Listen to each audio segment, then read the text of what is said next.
तो चलिए सीधे मुद्दे पर आते हैं और समझते हैं मटेरियल्स की उस अनोखी दुनिया को जो ना तो पूरी तरह सॉलिड है और ना ही लिक्विड। कभी सोचा है कि कुछ मटेरियल्स एक ही समय में सॉलिड और लिक्विड दोनों की तरह कैसे बर्ताव कर सकते हैं?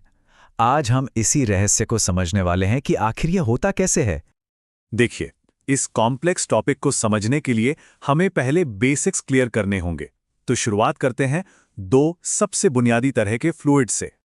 तो इन दोनों में मेन फर्क क्या है?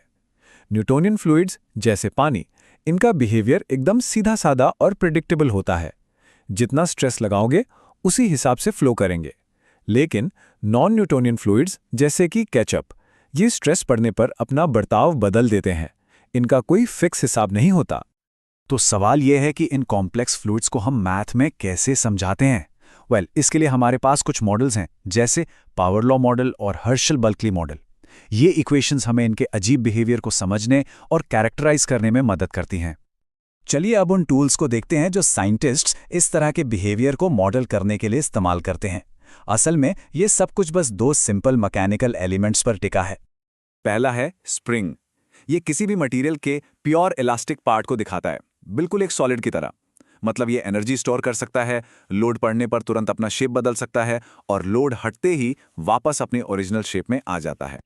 और दूसरा है डैशपॉट। ये मटेरियल के प्योर विस्कस यानी चिपचिपे हिस्से को दिखाता है।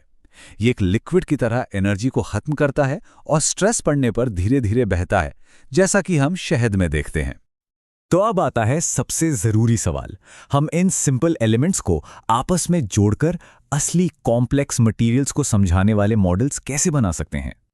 हमारा पहला बड़ा मॉडल है मैक्सवेल मॉडल। इसमें एक स्प्रिंग और एक डैशपॉट को एक के बाद एक यानी सीरीज में जोड़ा जाता है। और इसकी खास बात यह है कि एक ऐसे मटेरियल को दिखाता है जो सॉलिड की तरह तुरंत खींचता है, लेकिन फिर लिक्विड की तरह बहना जारी रखता है। लोड हटाने पर रिकवरी होती तो फौरन है, पर पूरी नहीं। ये मॉडल स्ट्रेस रिलैक्सेशन को समझाने के लिए एकदम परफेक्ट है।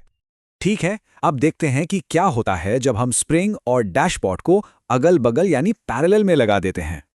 इस कॉम्बिनेशन में स्प्रिंग डैशपॉट के फ्लो को रोकता है। इसका नतीजा डिफॉर्मेशन तुरंत नहीं होता, बल्कि इसमें देरी होती है।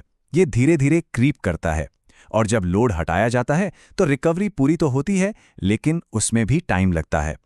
लेकिन अगर हमें और भी ज्यादा कॉम्प्लेक्स बिहेवियर को कैप्चर करना हो तो तब हम पहले दो मॉडल्स को मिला सकते हैं। ये 4 एलिमेंट मॉडल क्रीप बिहेवियर को प्रिडिक्ट करने के लिए बेस्ट मॉडल्स में से एक है।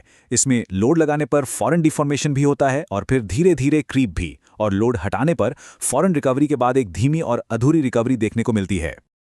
तो थ्योरी तो हमारे पास है, लेकिन लैब में इन प्रॉपर्टीज को असल में नापते कैसे हैं? चलिए दो मेन टेस्ट पर नजर डालते हैं। पहला है क्रीप टेस्ट। इसमें होता यह है कि मटेरियल पर अचानक एक कांस्टेंट स्ट्रेस लगाया जाता है और फिर टाइम के साथ उसमें होने वाले डिफॉर्मेशन को नापा जाता है। मतलब बस ये देखा जाता है कि लगातार लोड पड़ने पर कोई चीज कितना झुकती या बहती है। ये टेस्ट ये समझने के लिए एकदम सही है कि कोई जेल अपनी शेप कितनी अच्छी तरह बनाए रखता है, और ये सीधे केल्विन और बर्गस मॉडल से जुड़ता है, जिनके बारे में हमने अभी बात की थी। दूसरा जरूरी टेस्ट है स्ट्रेस रिलैक्सेशन। इसमें कहानी पूरी पलट जाती है।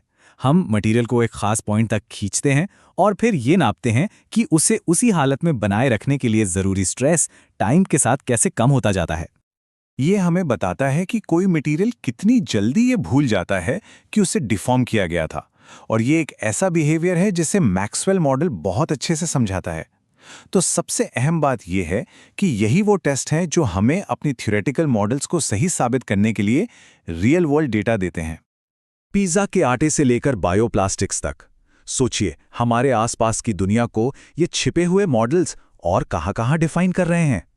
अगली बार जब कोई चीज खिंचे या बहे तो एक पल के लिए जरूर सोचिएगा, उसके अंदर आखिर कौन सा मॉडल काम कर रहा है।